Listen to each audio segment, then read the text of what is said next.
Henry Winkler was born on October 30th, 1945, in New York City. He is one of the most loved and long-lasting stars in American entertainment. Known for being warm, funny, and never giving up, Winkler's life story is about bouncing back, being creative, and showing how kindness and talent can beat tough times. His journey from being a struggling student with dyslexia to winning an Emmy Award and becoming an author shows how brave and determined he was. Growing up in Manhattan, Winkler had a really hard time in school. He didn't know he had dyslexia until he was an adult. He struggled with his schoolwork, and teachers and even his parents often called him lazy or stupid. These early struggles really hurt his confidence, but they also made him want to succeed even more in a world that didn't understand learning differences yet. Even with all the problems, Henry fell in love with performing and telling stories, and that became his safe place. He later went to Emerson College and got his bachelor's degree in 1967. Then he got a master's degree in fine arts from the famous Yale School of Drama in 1970.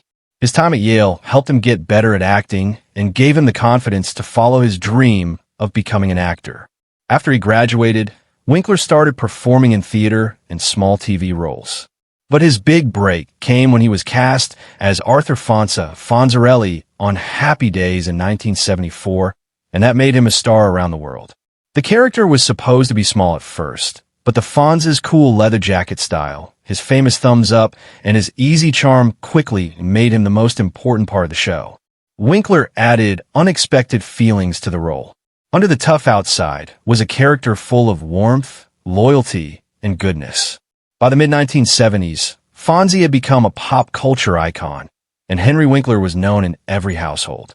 But behind all the fame, Winkler stayed humble and was really thankful for the opportunity that changed his life.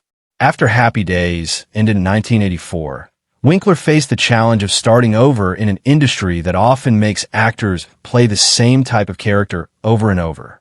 Instead of giving up, he tried different things, working behind the camera as a director and producer.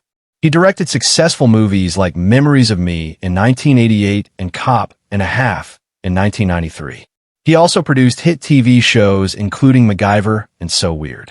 His ability to change and his creative skills proved that he was way more than just one role. He was a true artist who could do great in every part of the entertainment world. In the 1990s and 2000s, Winkler had an amazing career comeback with character roles that showed off his comedy skills. He appeared in Adam Sandler's The Waterboy in 1998, winning over a whole new generation of fans with his self-making fun humor and kindness. Later, his role as Barry Zuckerkorn in Arrested Development and his hilarious performance as acting coach Gene Cousineau in HBO's Barry from 2018 to 2023 earned him praise from critics, and he won an Emmy Award in 2018. These performances showed his amazing ability to grow as an actor and connect with people of all ages. Besides acting, Henry Winkler has made a huge impact as an author and someone who supports children with learning challenges. Working together with writer Lynn Oliver, he created the Hank Zipser book series, which was inspired by his own experiences with dyslexia. The books have become bestsellers around the world, helping tons of kids understand that learning differences don't define what you're worth or what you can do. Winkler has since written more series, reaching young readers with humor, understanding, and encouragement. His dedication to reading and self-acceptance has earned him many awards and honors from education groups worldwide. Apart from his successful work as a writer, Henry Winkler never stayed away from his first love, acting. His passion for performing stayed strong throughout his life. And even as he tried new creative things, the screen kept calling him back.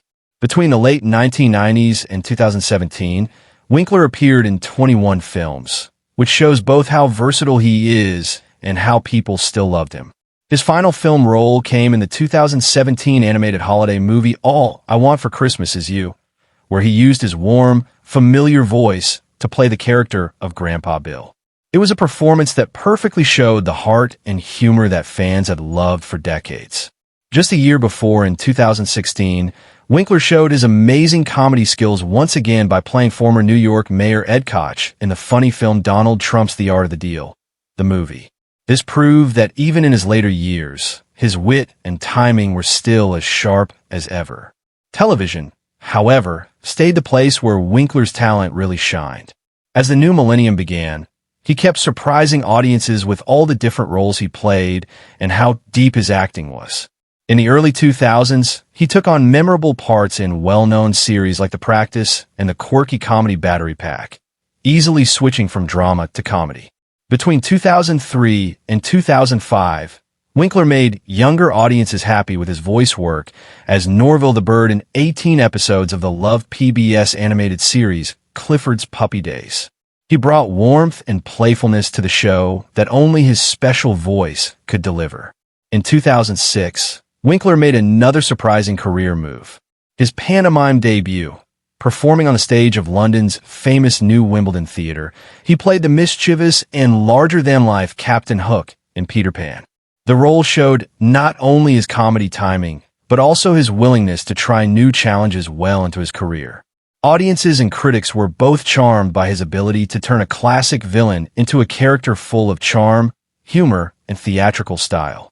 Henry Winkler's love story with Stacey Weitzman is one of Hollywood's most lasting and real romances, built on warmth, humor, and respecting each other. The couple first met in 1976, when Winkler was at the peak of his fame as Arthur Fonzie Fonzarelli on the hit TV series Happy Days.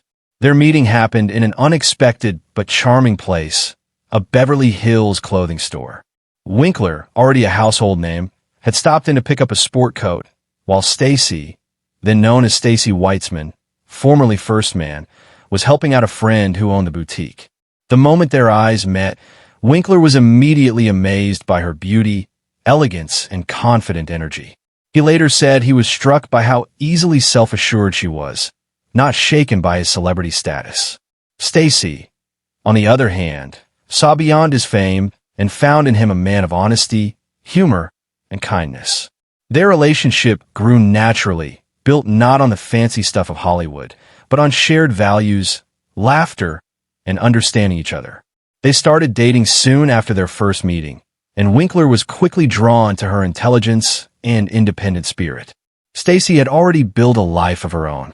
She was a strong, creative woman who had been married before and was raising her son, Jed. Henry admired how devoted she was to her family and the calm stability she brought into his fast-paced world. Their connection got deeper as they spent more time together, mixing their lives and discovering that they fit together perfectly. Winkler often talked about how Stacey kept him grounded, keeping his life balanced despite the crazy fame he was experiencing in the mid-1970s. 2 years after their lucky meeting, in 1978, Henry Winkler and Stacey Weitzman got married in a really meaningful ceremony at the synagogue where Winkler had celebrated his bar mitzvah as a young boy. The decision to get married in that special place showed Winkler's Jewish heritage and his desire to honor where he came from.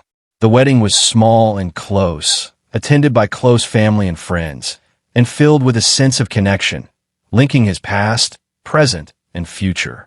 For Winkler, marrying Stacey in the same place where he had taken his first steps into adulthood meant a circle of faith and family coming full circle.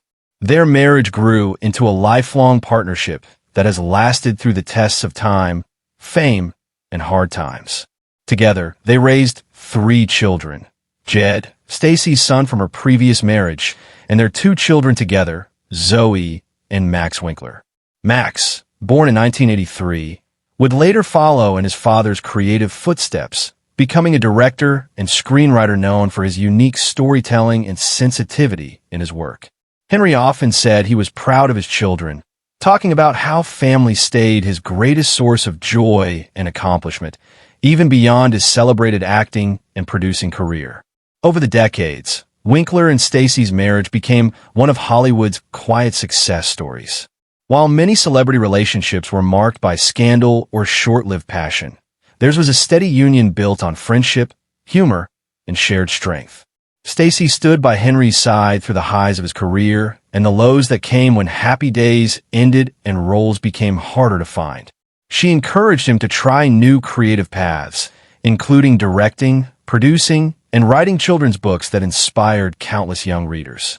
Their bond was also tested by real-life challenges, including Stacy's brave battle with breast cancer, which she beat with Henry's constant support. Through it all, the couple's love for each other never faded. They faced life's obstacles as a team, their love growing stronger with each year that passed. Henry often calls Stacy his rock, giving her credit not only for providing emotional stability, but also for helping him stay humble and grateful despite decades in the spotlight. Henry Winkler, known for his warmth, humility, and real affection toward people he has worked with, recently opened up about his experiences with country legend and actor Jerry Reed. Reed, who starred alongside Winkler in the 1998 Adam Sandler film The Waterboy, played the scheming and charismatic bad guy Red Blue, the head coach of the University of Louisiana Cougars football team. For many people, Reed's acting was both funny and sharp-edged, showing a perfect mix of Southern charm and competitive swagger.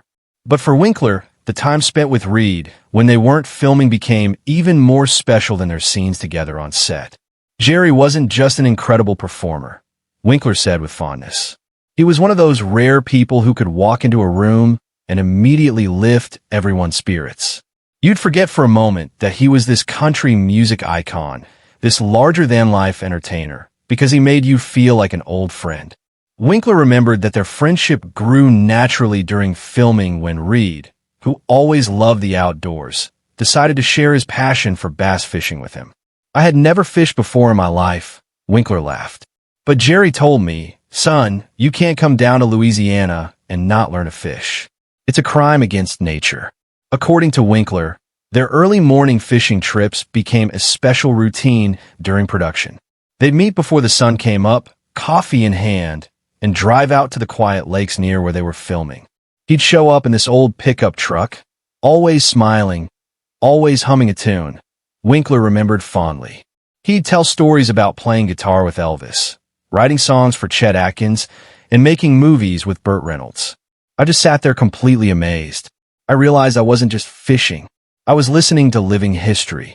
What impressed Winkler most was Reed's natural storytelling ability, the same magnetic energy that had made him a country star and beloved entertainer for decades. Every tale he told had this sparkle to it, Winkler said. He had a way of mixing humor, heart, and a little bit of mischief. That's what made him so special. He could make you laugh until you cried, and then suddenly he'd say something that made you think deeply about life.